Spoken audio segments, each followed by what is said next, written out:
Hello दोस्तों, कैसे हैं आप सब। आज की हमारी कहानी है शिकायत। अगर अच्छी लगे तो चैनल को लाइक, शेयर और सब्सक्राइब करना ना भूलें। अमित की शादी धूमधाम से परी से हो गई थी। परी बहुत पढ़ी लिखी, संस्कारी लेकिन मध्यम वर्गीय घर की सुंदर लड़की थी। अमित ने पहली रात ही उसे प्यार से समझा दिया था, देखो मेरा दिल जीतना है तो मेरे बूढ़े माँ बाप का ख्याल रखना होगा। परी ने भी हंसकर वादा किया था उसे, आज से आपके माँ बाप को मेरे भी माँ बाप हैं, मैं यही मानूंगी। आपको मरते दम तक शिकायत का मौका ना दूंगी। समय बीतता गया।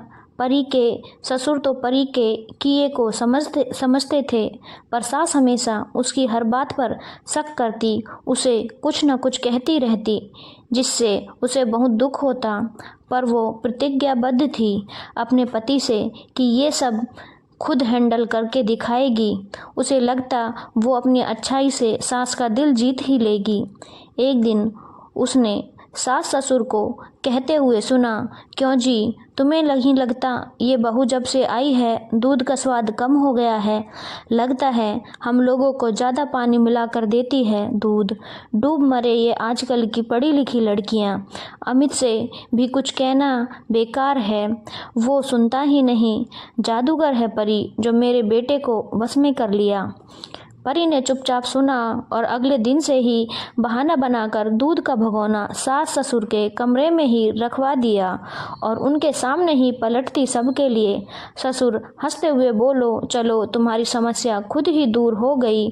कुछ दिन चैन से बीते नहीं थे कि सास ने फिर बहू को लानत दे भेजी, चुल्लू भर पानी में डूब जाए, कोई शर्म वाली हो तो। सास बड़बड़ा रही थी, अब क्या हुआ। ससुर बोले, देखो जी, लड़का कितने फल मिठाई नमकीन ड्राई फ्रूट लाता है, तुमने खाए क्या पता नहीं, अपने मायके दे आती है या खुद खा जाती है। गजब करती हो, खाते तो हम सब हैं, क्यों बेचारी पर इल्ज़ाम लगाती हो। ससुर बोले, लगता है अमित के साथ साथ तुम पर भी जादू कर दिया है कुलक्षणी ने। बहू ने इस बार फ्रिज उनके कमरे में रखवा दिया बहाने से। बिना वजह आपको इतनी दूर आना पड़ता है, उसमें से दवाई वगैरह के लिए। ससुर मुस्कुराए, अब भी कोई शिकायत बची है। अरे बहुएं तो ऐसी ही होती हैं, जरूर कुछ तो करती होगी।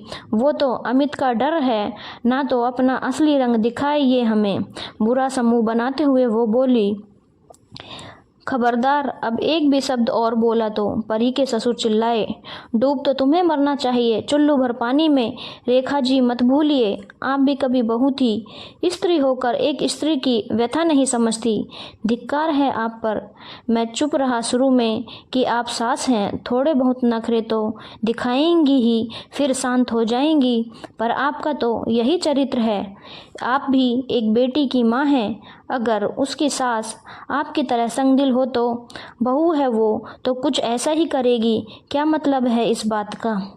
आप बहू थी तो आपने भी ऐसा ही किया था क्या, या आपकी बेटी ने भी ऐसा ही किया। रेखा की आंखें झुक गई, उसे समझ आ रहा था कि बहू भी किसी की बेटी है। अगर वो यहाँ रहकर एडजस्ट करने की कोशिश करती है तो सास का दायित्व होता है उसका साथ देना, ना कि हर समय उसे डूब मरने की बातें सुनाना। धन्यवाद दोस्तों, अगर आपको कहानी अच्छी लगी हो तो चैनल को लाइक, शेयर और सब्सक्राइब करना ना भूलें।